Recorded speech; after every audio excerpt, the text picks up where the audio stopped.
Alrighty guys, this is Snugsonblitz, and we're up to part 10 in my series of how to stop being a noob. What is this series all about? Well, you probably heard it already, but in case you're new to the channel, you've just found this video, newer players tend to make certain mistakes, and unfortunately, when you do so, it puts a big red flashing light above your tank that says, hey, I don't really know what I'm doing, kill me. Good players will take advantage of that and send you back to the garage. If you want to improve your win rate, you want to stop doing as many of these things as possible.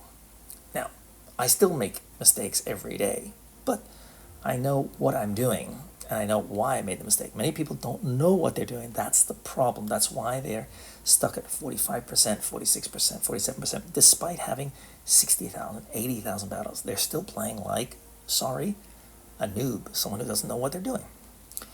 And today we're going to be looking at how to position your tank. This was hard to do in gameplay, but generally speaking, most tanks have armor at the front. So if you're going to take a hit, if you have to, just face your enemy. It doesn't always work, of course, and there are some tanks that work better slightly angled, but if you angle it too far, you neutralize pretty much all the armor you have. And you're going to see that in two battles that I have for you today, some interesting choices by my teammates. So let's dig in, shall we? Okay, now unfortunately I forget to push the button that shows the lineups here, so you're just gonna have to trust me or go back a bit and pause the video to look at the lineups. But essentially we've got speed, they've got more armor. And what I'm going to do is I'm going to position myself along this mountain range or rock formation, whatever you want to call it, to the left side of me, you'll see in a second, where I can support both sides. I just have to be careful after I fire I don't get lit up, because some guns will be coming my way if that's the case. Now Vickers heads over to B, but he's doing a spotting run. That's nice. And will it work out for us? Let's see. Okay, oh, lovely stuff. So Vickers, nice shot in there, and I'm able to punish the 50 TP as well. So that's nice. Good job, Vickers. Okay, I think they'll stay back. Ooh, nice shot from the new tank. I forget what it's called. I want this shell in, but unfortunately he backs up behind cover. Okay. So that was a misfire, I apologize. That guy is not in the best position. As you can see, he's sideways out to a waffle tracker. That is not good news. And the Vickers is out as well. I punish him, but he's able to punish the Vickers. Essentially, both these two tanks made the worst mistake possible, and that is give the side of their tank to a big, powerful derp gun. I think it was the Vickers that only lost about 500 hit points. He got lucky, because that could have easily been devastating for him. And unfortunately, our heavy tank over here is going to go down, but he's going down fighting, so good for you. I want to try and help him out, but once I fall down, I'm kind of stuck. So, can I get a shot? Oh, no need. But unfortunately, that's all she wrote for this guy. So in a second, it's going to be 5v4. And the waffle tracker's there. Yeah, he's dogging me. So the Waffle did a good job against the Progetto and the Vickers, but he also got himself in a horrible position, and it was ripped apart. Now our scent, as you can see on the mini-map, is all the way over there, and he keeps on going all the way around, and I'm like, that's not a good idea. Why? Because the battle will probably be over by the time he gets here. We know where two of the heavy tanks are. They're over here. Here's one. So the Skoda. Nice shell in there. Can I get one in? Nice. And it looks like the G-Sor is really punishing him, so can I get over there and punish him as well? Aiming. That's a bummer. Okay. Now I'm going to do something I shouldn't do, but I stick out like this, and I just give him an easy target, and that gives him a frick ton of damage. I shouldn't do that. That's the problem of giving the side or the weak part of your tank to a big, powerful gun. Normally the Skoda does roughly 420 damage, 40, something like that. But that was a heck of a shot. Why? Because I gave him the side of my tank. So for you, I did a little bit of experiment, and it obviously hurt, but I was able to take him out, so. And the game was not in doubt, even with Mr. Cent running all the way around the other side of the map, and as you can see, dead last, of course. Good job, G-Sor, good job, Vickers, and KPC, nice try. Unfortunately, I couldn't support you. Anyway, let's move on to our second game. They have a T-77 Dangerous, a CC-64 Dangerous, Borsig, a T-49. Yes, they've got a very good team. We have a Caliban, a we have the faster tanks. They have the more heavily armored tanks. Let's see what happens. I'm going to head over here. I could snipe.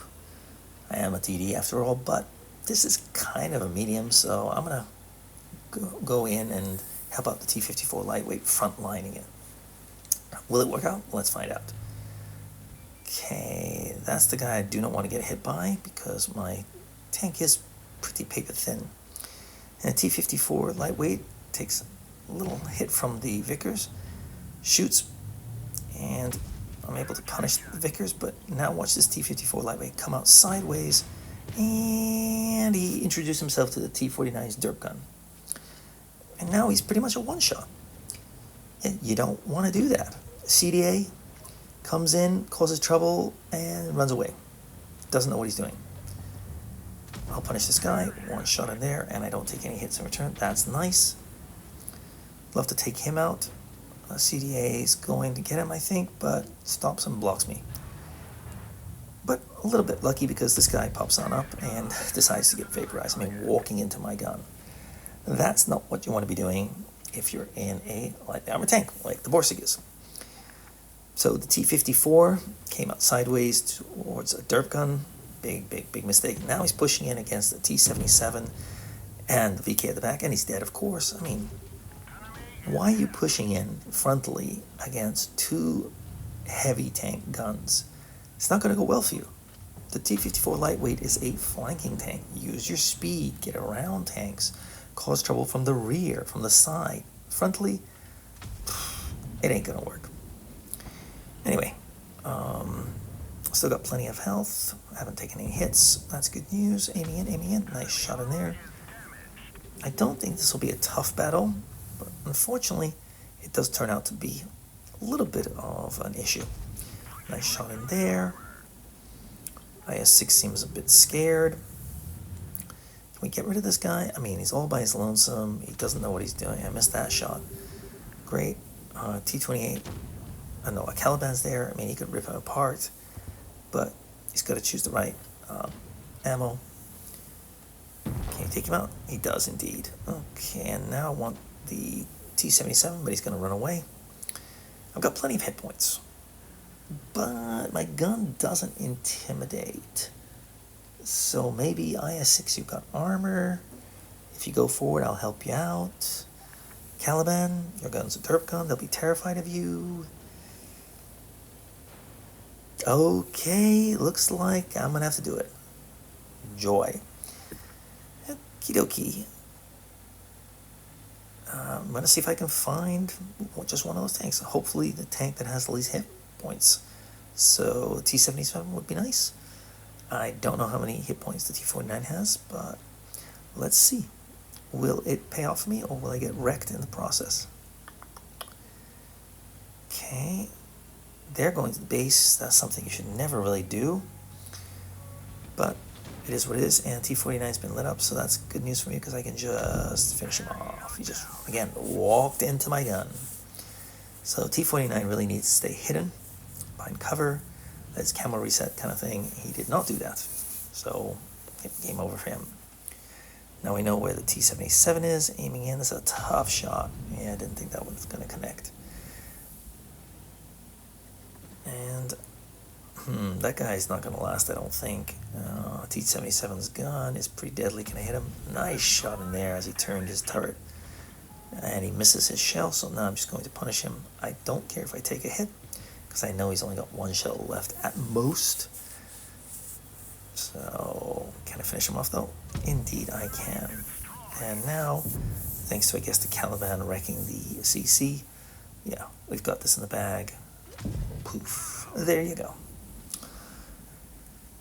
Not the best games to illustrate really what I wanted to, but as you can see, if you're in a medium tank, turning a tank sideways to a big gun such as the Skoda T56, the Waffentrager, the Caliban T49, you're getting for a world of pain. You don't want to do that. Take it frontally and pray it doesn't take off too much damage. There are those heavy tanks that can take advantage of slightly angling their tank to derp guns such as maybe the Object 244 or the VK36 in Tier 6, maybe the Tiger 1 in Tier 7, I'm trying to think IS-6 in Tier 8, Chrysler K in Tier 8, IS-4, E100. These kind of tanks, their lower plate is an easy pen aimed in frontally, so if they angle just slightly, it becomes a much tougher target. But medium tanks, generally speaking, no. Don't turn your tank to the side. Light tanks, definitely don't do that. Anyway, just something to consider. I'm just like, when I run into a tank, I'm like, I can't get away. I'm like, okay, I'll face him and pray. Maybe face hug him, but I know I'm probably going to take the damage, so why bother, you know? If anything, I'll wiggle, maybe. But, yeah, don't get in the side of your tank. Anyway, that's all I got for you. I'll see you tomorrow. Snugsonblitz.